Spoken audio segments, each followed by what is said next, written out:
शालाबाल निकेतन माध्यमिक कला कक्षा षष्ठी आपके ऑनलाइन कक्षा में भाइयों का हार्दिक स्वागत है, अभिनंदन। आज हम पंचम पाठ के अंदर प्रश्न पहले हमने 2 प्रश्न समझे, जिसमें हमें वचन के अनुसार रिक्त स्थानों की पूर्ति की। दूसरा प्रश्न समझा जिसमें विभक्ति के अनुसार हमने रिक्त स्थानों की पूर्ति की। और अब विभक्ति के अनुसार हमको 2 उदाहरण दिए गए हैं। एक उदाहरण दिया गया है, उस उदाहरण के अनुसार हमको रिक्त स्थानों की पूर्ति करना है। एक उदाहरण दिया गया है, दूसरा रिक्त स्थान छोड़ा गया है, तो उसके अनुसार उदाहरण के अनुसार हमको रिक्त स्थानों की पूर्ति करना है। यहाँ शब्द रूप दिया गया है, तो उसमें हमको विभक्ति के अनुसार रिक्त स्थान भरना गया है और वचन के अनुसार यहाँ लिखा गया प्रथमा विभक्ति के अंदर गजे, गजो और गजा। ऐसे ही हमको प्रथमा विभक्ति का दूसरा शब्द लेकर के, दूसरा पद लेकर के हमको उनके रिक्त स्थान भरना है। तो जैसे ही दूसरा पद है अश्व, तो हमको द्विवचन और बहुवचन में रिक्त स्थान भरना है। तो अश्वो और अश्वा, ये अश्व शब्द रूप की प्रथमा विभक्ति हो गई और गज शब्द रूप की प्रथमा विभक्ति हो गई। ऐसे ही हमको द्वितीय विभक्ति के अनुसार द्वितीय विभक्ति के रिक्त स्थान भरना है। तो द्वितीय विभक्ति के अंदर जैसे एक वचन में सूर्यम, सूर्यो और सूर्या में लिखा गया है, ऐसे ही हमको चंद्र शब्द के रिक्त स्थान भरना है। तो चंद्रम,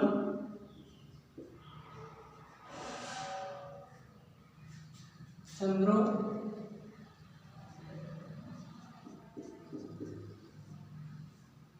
और चंद्रा में लिखा गया है। तो ये द्वितीय विभक्ति के अनुसार हमने द्वितीय विभक्ति के रिक्त स्थान पूरे किए, जैसे चंद्रम, चंद्रो और चंद्रा में। ऐसे ही तृतीय विभक्ति में लिखा है विद्यालय, विद्यालयाम और विद्यालय। ऐसे ही हमको तृतीय विभक्ति में मंडूके शब्द के रिक्त स्थान पूरा करना है। तो यहाँ लिखना मंडूके, मंडूके, मंडू का व्यायाम लिखा हुआ है और यहाँ हमको लिखना है मंडूके।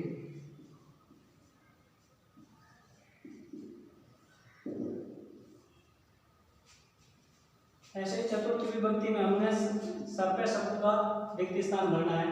तो यहाँ एक वचन में सर्पा लिखा गया है और हमको द्विवचन में लिखना है। तो यहाँ लिखना है सर्पा व्यायाम, सर्पा व्यायाम। ऐसे ही चतुर्थ विभक्ति में वानर शब्द के रिक्त स्थान भरने हैं। तो यहाँ लिखना है वानराय और वानरा व्यायाम।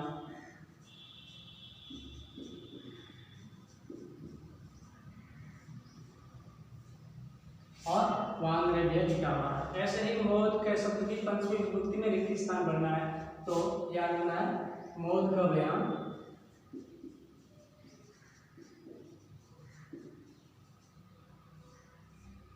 और मोद के लिए।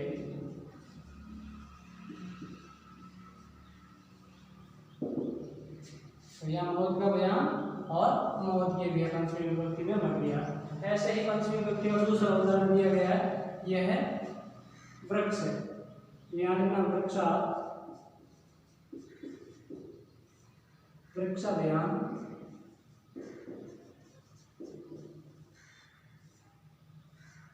वृक्षा और वृक्षाव्याम और वृक्ष भी लिखा गया है। ऐसे ही हमको प्रत्येक विभक्ति के अनुसार हमको एक वचन, द्विवचन और बहुवचन में रिक्त स्थान भरना है। तो यहाँ पर जैसे प्रथमा से लेकर के और पंचमी तक की विभक्तियों के हमने रिक्त स्थान भरे हैं, जिसमें गजे, गजो और गजा उदाहरण लिखा गया है और अश्व शब्द में एक वचन लिखा गया है, द्विवचन में अश्व और बहुवचन में अश्व हमने भर दिया है। ऐसे दूसरी विभक्ति में उदाहरण सूर्य, सूर्य और सूर्या में दिया गया है। ऐसे ही हमको एक वचन में चंद्र शब्द भरना है, चंद्रम, और द्विवचन में चंद्रो और चंद्रा में बहुवचन रिक्त स्थान पहले से लिखा हुआ है। ऐसे ही तृतीय विभक्ति में विद्यालय, विद्यालयाम और विद्यालय। ऐसे ही हमको तृतीय विभक्ति एक वचन में मंडूके शब्द लिखा और मंडू का व्यायाम लिखा गया है और बहुवचन में मंडूके। ऐसे ही चतुर्थ विभक्ति में सर्पा है, सर्पा व्यायाम रिक्त स्थान भरा है और सर्पे व्यायाम पहले से लिखा गया है। ऐसे ही वानर शब्द के रिक्त स्थान भरा है। तो वानराय और वानरा व्यायाम और वानरे व्यायाम लिखा गया है पहले से। ऐसे ही मोद का, अब मौत का एक वचन में लिखा गया तो द्विवचन और बहुवचन बनना है, तो मौत का व्याम और मौत के व्यय। ऐसे वृक्ष भी बहुवचन में लिखा गया, हमको एक वचन और द्विवचन का रिक्त स्थान बनना है, वृक्षा और वृक्षावयव बन गया। ऐसे ही हमको षष्ठी विभक्ति में लिखा गया जनस्य, जनयो और जनाना। अब हमको सुखे शब्द की विभक्ति करना है, तो यहाँ लिखना सुखेस्य, सुखेस्य और सुखयो।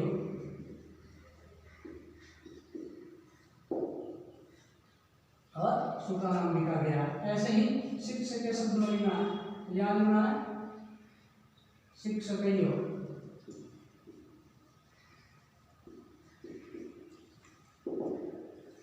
और शिक्षकेषु लिखा गया। ऐसे ही हमको मयूर शब्द की विभक्ति पूरी करनी है, तो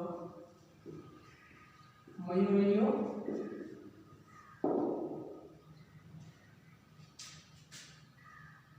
और मयूरेषु, ये बहुवचन हो गया, तो मयूरयो और मयूरेषु।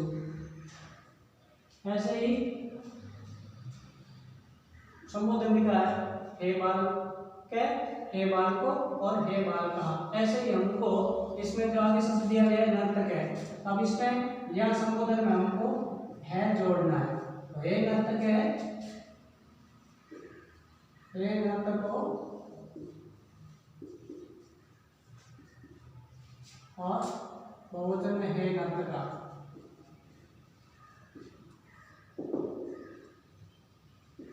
इस प्रकार हमने विभक्ति के अनुसार हमने रिक्त स्थानों का चयन किया गया है, जैसे जनस्य, जनयो, जनाना, ऐसे सुखेस्य, सुखयो, सुखाना, ऐसे शिक्षके, शिक्षकयो, शिक्षकेषु, ऐसे मयूरे, मयूरयो, मयूरेषु, और संबोधन में हे बालके, हे बालको, हे बालका, ऐसे हे नर्तके, हे नर्तको, हे नर्तका।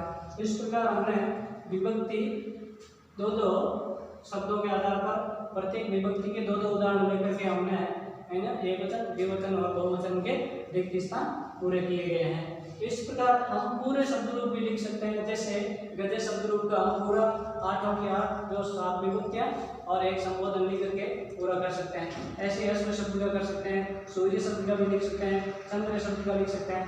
तो ऐसे हम बहुत सारे शब्द रूप लिख करके अभ्यास कर सकते हैं। जैसे आप कोई शब्द लिख करके हम इसमें से प्रश्न भी बना सकते हैं, जैसे प्रश्न संख्या 1 है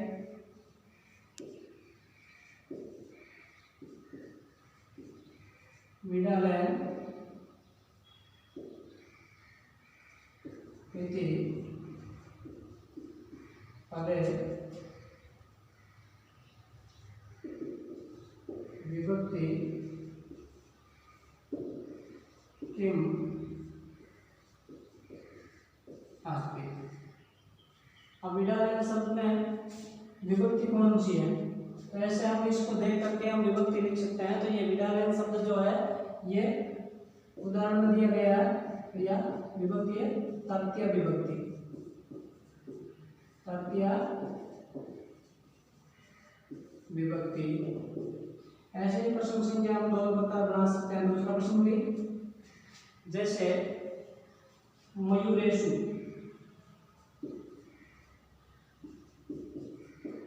मयूरेषु इति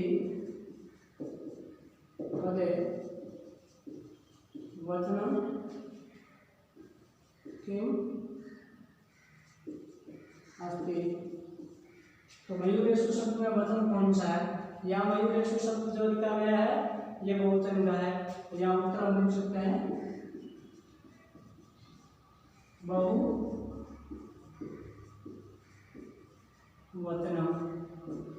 तो ये बहुवचन हो गया। इस प्रकार हम दूसरे और भी प्रश्न बना करके इस प्रकार हम अभ्यास कर सकते हैं। निरंतर हमको अभ्यास करना चाहिए। ऐसे दूसरा प्रश्न बना सकते हैं, जैसे मंडूके है। अब मंडूके शब्द में वचन कौन सा है, या मंडूके शब्द में विभक्ति कौन सी है, तो इस प्रकार हम प्रश्न बना सकते हैं। दूसरे और भी प्रश्न हम बना करके और अभ्यास कर सकते हैं।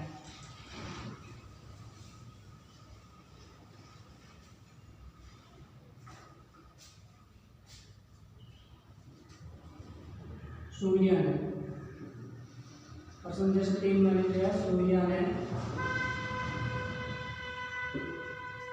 पदे का विभक्ति किंच वचनम, विभक्ति और किंच वचनम। तो सूर्य ने शब्द में कौन सी विभक्ति और कौन सा वचन है, तो इस प्रकार हम दोनों उत्तर लिख सकते हैं।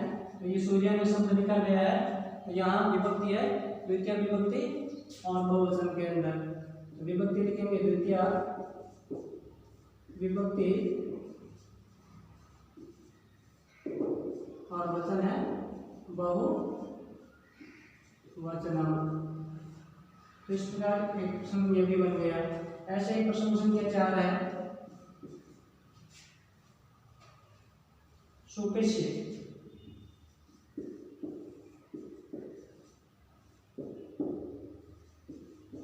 इति पदे विभक्ति किम अस्ति। तो सुपेशीय शब्द में विभक्ति कौन सी है, तो यहाँ से हम देख करके बता सकते हैं। जैसे धनेशी धनेयो जनाना, सुपेशीय सुपेयो सुखाना, तो ये षष्ठी विभक्ति के अंदर एक वचन है। तो यहाँ लिख सकते हैं हम षष्ठी विभक्ति।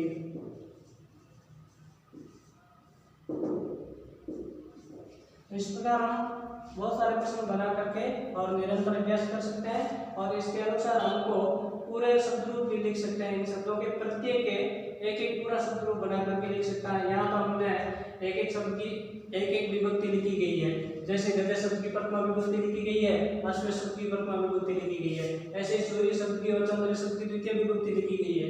ऐसे ही विद्यालय और मंडू के शब्द की तृतीय विभक्ति लिखी गई है। ऐसे ही सर्पे और मानव शब्द की चतुर्थी विभक्ति लिखी गई है। ऐसे ही मोदगम शब्द और वृक्ष शब्द की पंचमी विभक्ति लिखी गई है। ऐसे ही जने और सुखे शब्द की षष्ठी विभक्ति और शिक्षक और मयूर शब्द की सप्तमी विभक्ति लिखी गई है। ऐसे ही बालके और नर्तक शब्द की संबोधन लिखा गया। ऐसे हम एक एक पूरा शब्द रूप भी लिख करके अभ्यास कर सकते हैं। ऐसा हमारा निरंतर प्रयास रहना चाहिए, ऐसा भाई बहनों से निवेदन है।